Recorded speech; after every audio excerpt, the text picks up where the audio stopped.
नमस्कार दोस्तों, मां Chandra Prakash Dadlani, assistant professor सम्राट पृथ्वीराज चौहान राजकीय महाविद्यालय अजमेर में सिंधी विषय जो प्रोफेसर आहियां।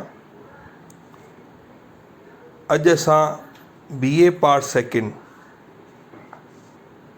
जे सिलेबस जे बारे में थोड़ी ॼाण हासिल कंदासीं। BA पार्ट सेकेंड जे सिंधी सब्जेक्ट जे सिलेबस में 2 पेपर रखियल आहिनि। पहिरियों पेपर गद्य पद्य ऐं रैपिड रीडर आहे।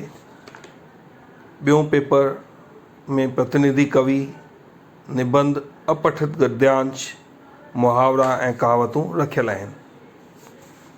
हर हिकु पेपर 100 मार्कुनि जो थींदो ऐं पेपर जो समय 3 कलाक थींदो। पेपर में ससंदर्भ व्याख्या,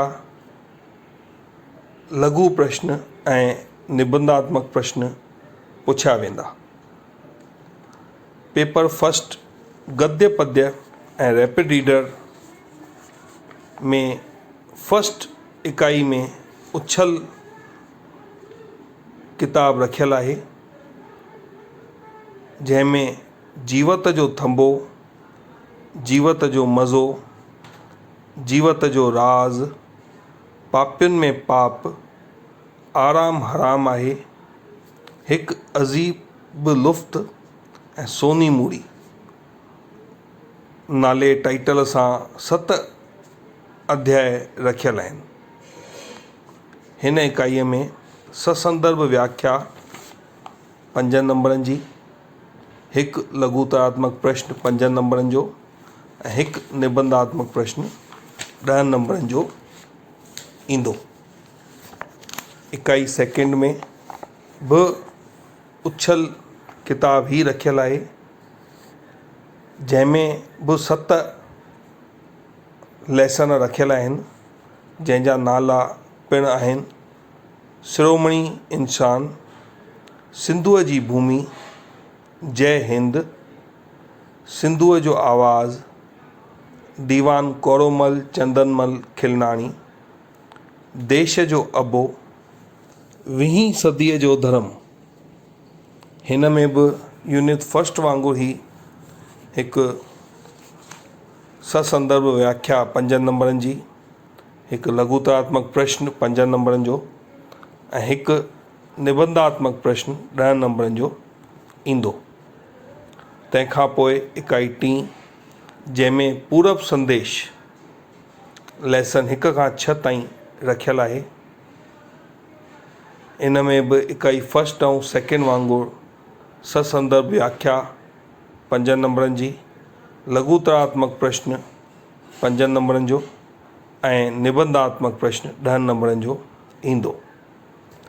तंहिंखां पोइ इकाई 4 जंहिंमें पूरब संदेश जो लेसन 7 खां 12 ताईं रखियल आहे। इन में बि इकाई 1, 2 ऐं 3 वांगुरु ससंदर्भ व्याख्या, लघुतरात्मक प्रश्न 5 नंबरनि जा ऐं निबंधात्मक प्रश्न 10 नंबरनि जो ईंदो आहे। तंहिंखां पोइ इकाई 5 आहे, जंहिंमें ममता जो मौत नाले सां किताब रखियल आहे। हिन किताब में मां प्रश्न हिकु निबंधात्मक 20 नंबरनि जो ही ईंदो आहे। हिन फर्स्ट पेपर जा किताब आहिनि उछल, जेको लाल सिंह अजवाणी द्वारा रचित लिखियल आहे। तंहिंखां पोइ पूरब संदेश जेको पद्य रूप में आहे, DK कृष्णानीअ जो लिखियल आहे। तंहिंखां पोइ 3 आहे रैपिड रीडर ममता जो मौत, जेको लक्ष्मण बंबानीअ द्वारा लिखियल आहे।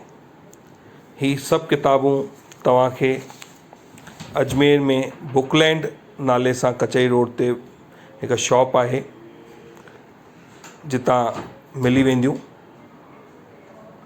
इन खां पोइ पेपर सेकेंड आहे, जंहिंमें प्रतिनिधि कवि, निबंध, अपठित गद्यांश, मुहावरा ऐं कहावतूं रखियल आहिनि।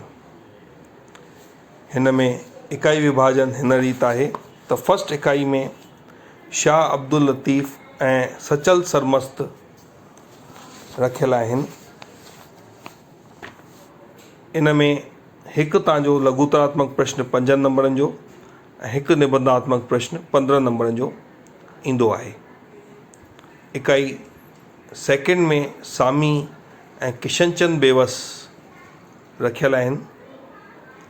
हिन में बि इकाई फर्स्ट वांगुरु ई लघुतरात्मक प्रश्न 5 नंबरनि जो ऐं निबंधात्मक प्रश्न 15 नंबरनि जो ईंदो आहे। तंहिंखां पोइ इकाई टी में हरी दिलगीर ऐं नारायण श्याम रखियल आहिनि राइटर। इन्हनि में बि सेम इकाई हिकु ऐं 2 वांगुरु हिकु लघुतरात्मक प्रश्न 5 नंबरनि जो ऐं निबंधात्मक प्रश्न 15 नंबरनि जो ईंदो आहे। तंहिंखां पोइ इकाई चौथी आहे जंहिंमें हिकु निबंध लिखिणो हूंदो आहे।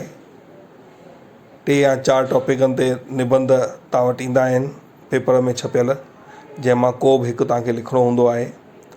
उहो हिकु ई 20 मार्कुनि जो ईंदो आहे।